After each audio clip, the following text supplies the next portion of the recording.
So I'm going to be talking about airdrops today. Before we begin, I just want to give a disclaimer that I am not being sponsored by Dune. I mean, I know Frederick has had a lot of spicy tweets over the last few months about airdrops, but I'm not being paid for this talk, and he has not seen these slides. So all of these are my personal opinions. So at a high level, I want to talk about two main things about airdrops. First, the economics of airdrops, which is basically looking at cost benefit analysis. Do airdrops get a return from the acquisition costs, and then also dive deep into distribution. Like, are airdrops getting tokens in the hands of good users? What percentage of users are sybil? Things of that note. Cool. So on the economics of airdrop, the most important. So a lot of you know what CAC over CLV is, but this is one of the most important metrics in growth marketing. And at a high level, CAC stands for customer acquisition costs, which is basically how much do you spend to acquire a single customer. And then CLV stands for customer lifetime value, which is how much revenue does that customer generate over the lifetime of using this business or product before they churn. And from this simple metric, you can tell if your growth metric, your growth distribution strategy has a positive ROI. So I'm going to go through a couple of examples of like various projects that have done airdrops. So we'll start with LooksRare as one. So kind of breaking down the methodology, LooksRare spent about $268 million worth of tokens that they airdropped to all of their users. And divided by the number of users that they airdropped to, ends up being about 2.1K that they paid per user to use LooksRare. And because they're an NFT marketplace, it's actually pretty easy to calculate customer lifetime value, which is basically all the fees that were generated from using the marketplace, which in total was a little bit over 200 million, which ends up dividing by the total number of airdrop recipients, ends up being about 1.6K. So I will caveat a bit about the CLV calculation, which CLV actually incorporates future expected fees. So in this case, the 200 million is basically from when the protocol started to today in terms of the amount of fees that were earned. But there could be more fees in the future. But with that in mind, if you look at the graph at the bottom, you'll see that almost all of the fees were generated in the first 2 months that the protocol existed. So, if you were to extrapolate this out, based on last month fees, it will take about almost 2,500 years to break even how much they spent to acquire these customers. So as you can see here, they spent far more on acquiring customers than how much they got back in fees. And one interesting fact that I noticed when I did this research was LooksRare actually makes more money from organic users than airdrop users. So you can compare these two pie charts here. And then the top chart is the breakdown between users that are either organic or paid, and the paid users are those that receive the airdrop. And as you can see here, in the bottom chart is the breakdown by fees, and the percentage of users that are organic in terms of the fees is much greater than the total number of users, which means that the organic users has generated more fees than the airdrop users. And this is pretty crazy because LooksRare didn't have to pay anything to acquire the organic users, and they're making more from these users. So this is one example where LooksRare, from like a strictly economic perspective, maybe the airdrop wasn't the best choice if they're making more money from users that they didn't have to pay for. Now, LooksRare isn't like the most egregious example in terms of how much they spent. I mean, if you look at X2Y2, they're spending about $28.50 to acquire every dollar that they earned in fees. And kind of comparing this to traditional Web 2 metrics, VCs generally want to see airdrops under $1. Want to see CAC over CLV under $1, and ideally under 33 cents. which means that for every dollar that you spend to acquire a customer, they give you $3 in return in terms of fees, revenue that they bring.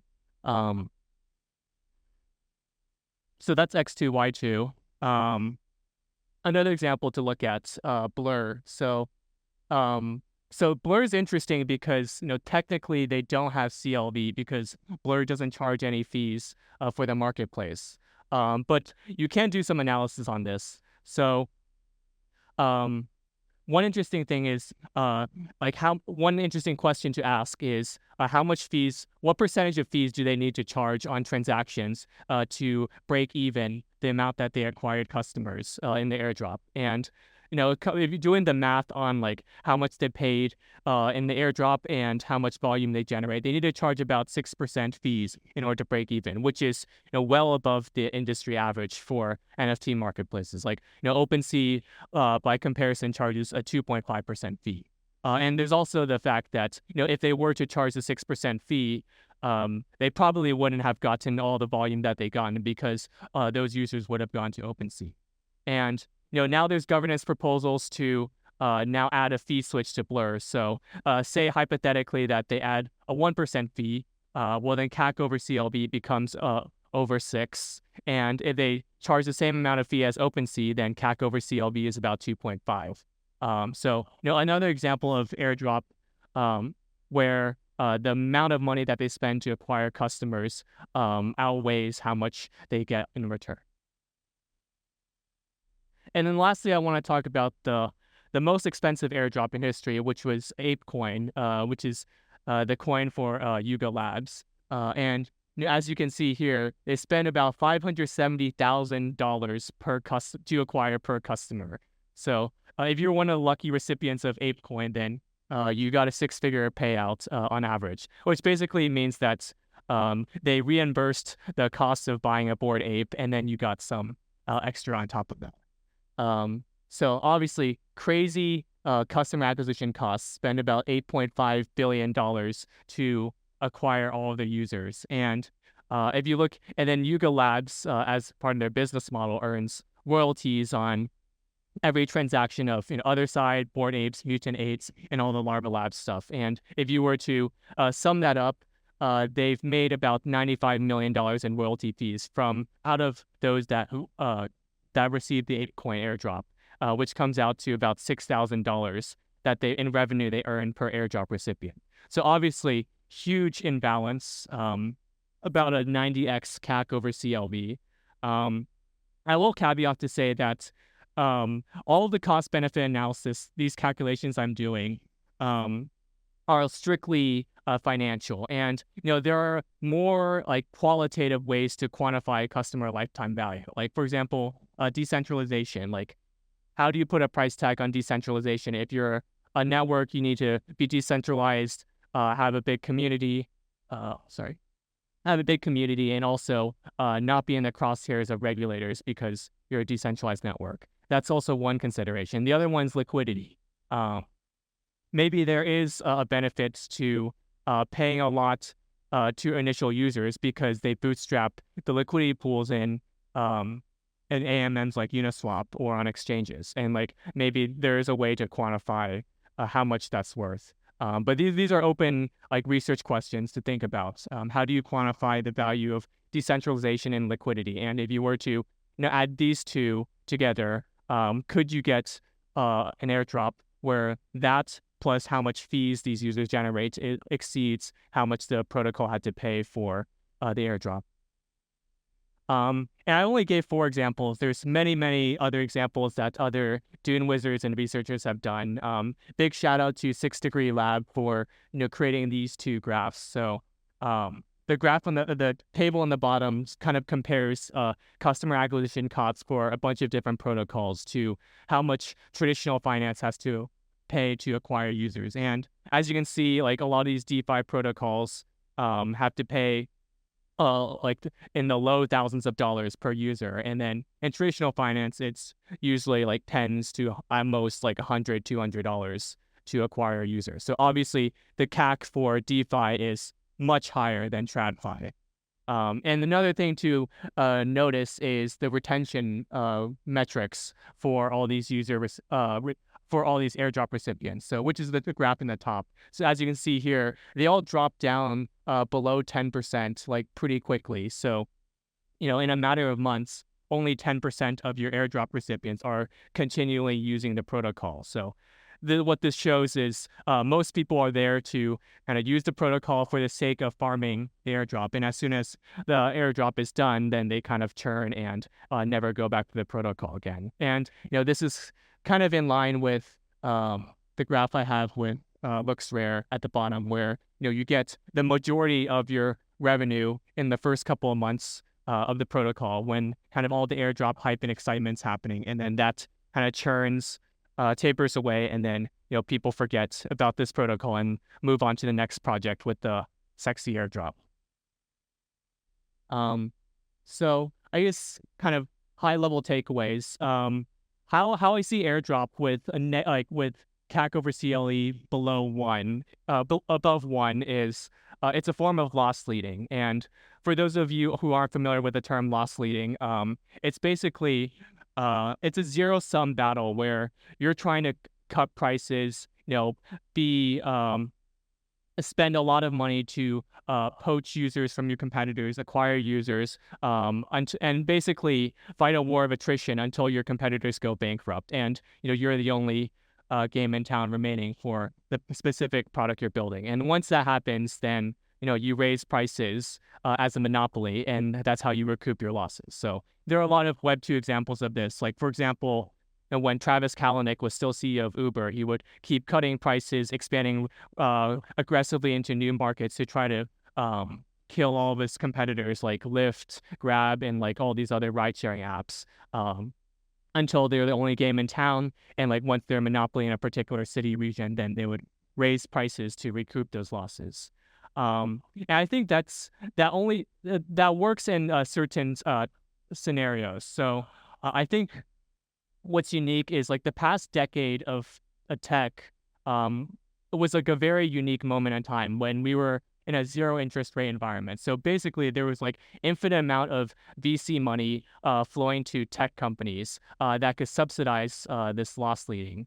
And loss leading really only works if you assume that you'll have VCs down the road who can keep giving you a cash war chest to spend crazy amounts of money to acquire new customers, even though how much revenue you earn from those customers is questionable. But now that we're no longer in a zero interest rate environment, we see that projects, this is both for Web 2 and Web 3, like need to have positive unit economics in order to survive, because otherwise there's no one that's going to be able to bail you out. And we can see a lot of recent examples of this happening. There's billion-dollar companies like Convoy, Flexport, others that were once valued billions of dollars. Convoy recently shut down because they ran out of cash. Flexport had to cut a big chunk of their staff because unsustainable growth eventually comes with a price tag that they need to get the revenue. Otherwise, there aren't going to be more VCs in a non-zero interest rate environment that are going to keep bailing them out. So, we talk about the economics of airdrops. Let's move on and talk about the distribution. So, to talk about distribution, we have to address the elephant in the room, which is all the sybil airdrop farmers. And the number one question asked is, what % of airdrop recipients are sybil? Well, we actually do have some data on this because, interestingly enough, there's been a couple of projects that have paid people to report sybil attackers, and as a result, they get like a finder's fee for how much the sybil person would have earned in the airdrop, and then the rest gets reallocated to honest participant. So, Hop Protocol was the first project to do this back in 2021, and two other projects, Safe and Connext, also did similar anti-sybil campaigns. So these are the results from what they found. So for Hop Protocol, about a third of their users were fake. And then for Safe, it's 22%. For Connext, 9%. Although Connext was very conservative on filtering sybil. So like for them, they had to be 100% sure that this was fake in order to eliminate it. So these are all like lower bound estimates. So the real number of sybil attackers is still probably much higher. It's just that they were more sophisticated in their techniques and didn't get caught. So, with this in mind, kind of what's happened is you started this cottage industry of professional sybil farmers. On the right, if you played RuneScape, you probably recognize this, but these are bots cutting yew trees, and it's a professional industry where they outsource click farm labor. So people working in like Bangladesh or Philippines that are just repeatedly doing the same tasks over and over again and doing those over thousands of wallets in order to earn airdrops. And like it's become a very professional industry. Airdrop farmers have become a lot more sophisticated in their technique. So on the left is a sybil report that I submitted to Hop Protocol, and as you can see here, like the way I detected this sybil graph was by clustering the addresses and seeing that an address would do something in one address and then send ETH to a different address, do the same action and so on and so forth. So like kind of daisy chaining the addresses. But now sybil farmers have gotten a lot more sophisticated where they'll use centralized exchanges to kind of delink addresses, or they'll do transactions at like different time of the day so you can't see that there's similar transaction behavior. So it's just this cat and mouse game between people trying to find sybil farmers and then sybil farmers becoming more sophisticated and kind of covering their tracks. So with that all in mind, if you want to look at what the largest airdrops in history were, so there's been, to my knowledge, there's been at least 4 billion-dollar airdrops. There's Apecoin, DYDX, Arbitrum, ENS. There's probably more than this, but these are some of the largest airdrops in history. And with this in mind, if you go back, so if between say 10 to 30% of those users were sybil were fake, then it just shows that there's a crazy amount of money that's going to fake users. So like hundreds of millions of dollars of airdrop tokens are basically being distributed to the hands of a couple of sophisticated airdrop farms, which is why this has become a very big business. And projects should get smarter about distributing their tokens.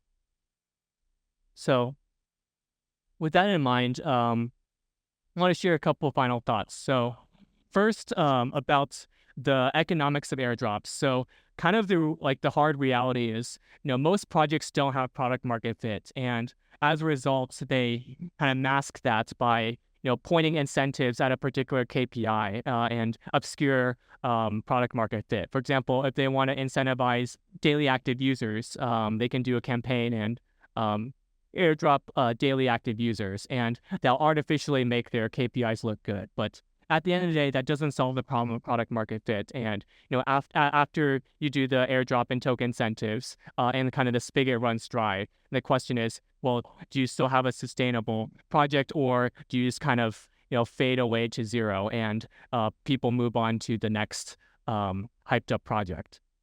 And the other thing to think about is, with regard to distributions, most projects don't have that many organic users. So if you were to do an airdrop to legitimate users, you'd probably only be able to airdrop to maybe a couple hundred, or like at most a couple thousand addresses. And if your token is like hundreds of millions fully diluted, then like all of a sudden like your initial users are all like giant whales, which doesn't help with decentralization. So in that case, maybe sybil farms do have a purpose in that they kind of obscure the fact that projects don't have many users, and it's a way to decentralize, although at a very expensive way to decentralize.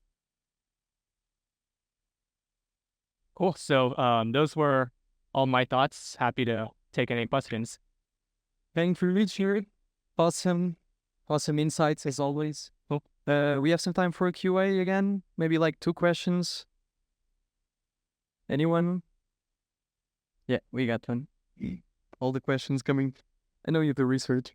I appreciate that. I'm curious, do you think like analysis like this plays any role into why we've kind of seen a trend where we're seeing smaller airdrops?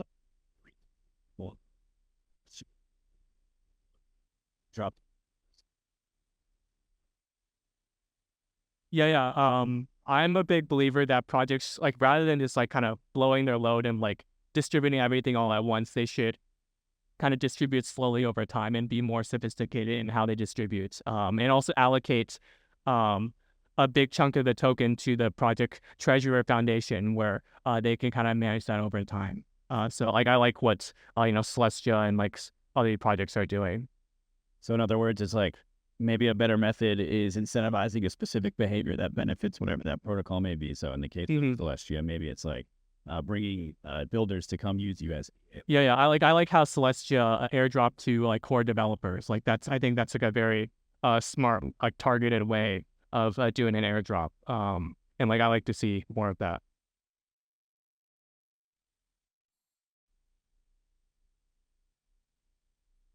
Yeah, I was just kind of wondering about the cost of acquisition. You're throwing around like looks right at 200 million or something. And it just seems like the tokens, they're not actually taking out a loan for $200 million to pay out to their users. I'm kind of wondering how that's a cost. Sorry. Okay. Sorry, I just know where to look. So your question was, It seems like, you're saying Looks Rare gave out $200 million, and that's kind of like a cost for the company. And I'm kind of wondering why that's a cost when they didn't actually take out, let's say, a $200 million loan to give out to users or something. So they didn't pay the airdrop in cash, but the equivalent would be like paying, like giving stock. Like if a Web2 company like paid someone in stock, so there is like still a dollar value attached to it. It's just that the cost is socialized among all the other shareholders. Awesome. Any other question? We have time for one more. Yeah. Hi, Richard. Thank you so much for the presentation. So I think my question is related to what you say about airdrops today. You mentioned it's a cat and mouse game, right, with sybil attackers. My opinion is actually that it's no longer a cat and mouse game, but anyone that is sort of knowledgeable about on-chain stuff, right, it's not that hard for them to cover their tracks completely, such that it is almost impossible for any project to determine cyber attackers. So do you think that's the case? And do we need to rely on things like IP address or even eyeball verification, etc.? Yeah, I mean, this is a big open question in crypto. Is like, how do you do like proof of personhood on chain, basically identity? And there's projects like maybe WorldCoin and others that are like kind of doing different ways of proof of personhood, because like that's like solving the identity problem is like necessary to enable a bunch of different crypto native behaviors. Like airdrops is just one example. Another one would be quadratic funding. So Gitcoin does quadratic funding where they match dollars quadratically with like based on the number of contributions, and that only works if you have unique contributors. So Gitcoin tries to solve the identity problem by like requiring you to link your GitHub account, but then you get the question of, okay, well, someone can like sybil a bunch of fake GitHub accounts. So it's just constant like cat and mouse game of doing some sort of verification, adding hoops to prove that you're a unique person, and then the airdrop farmers find ways around that by having a lot of Gmail accounts, things like that. So I don't know if there's a silver bullet, but it's just going to be a continual cat and mouse game. Perfect. Thank you so much, Richard. Again, another round of applause. Cool. Thank you.